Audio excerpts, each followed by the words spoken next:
அமைதியும் கிடைக்கும். மனசுல நிறைய கவலை இருக்கு, ஸ்ட்ரெஸ் இருக்கு, டிப்ரெஷன் இருக்கு அப்படின்னா இந்த ஸ்ட்ரெஸ் எல்லாத்தையுமே மன அழுத்தத்தை கம்மி பண்ணக்கூடிய தன்மையும் பாதாம் பருப்புல அதிக அளவுல இருக்கு. நீரிழிவு நோயை ஏற்படாம தடுக்கும். பாதாம் பருப்பு தொடர்ந்து சாப்பிட்டுட்டே வரவங்களுக்கு எல்லாம் பாத்தீங்கன்னா நீரிழிவு நோய் ஏற்படக்கூடிய வாய்ப்பு ரொம்ப ரொம்ப கம்மி தான்.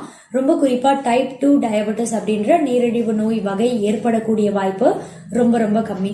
அதே மாதிரி நம்ம இன்சுலின் உற்பத்தியை சீரா வைக்கும், ரத்தத்துல சர்க்கரையோட அளவை எப்பவுமே கட்டுப்பாட்டுல வைக்கும்ன்ற காரணத்தினால ஏற்கனவே நீரிழிவு பாதிப்பு இருக்கக்கூடியவங்களும் பாதாம் பருப்பு தொடர்ந்து ஒரு நாளைக்கு 8 இருந்து 10 பாதாம் பருப்பு சாப்பிட்டுட்டே வர்றது உங்க ஆரோக்கியத்துக்கு ரொம்ப ரொம்ப நல்லது.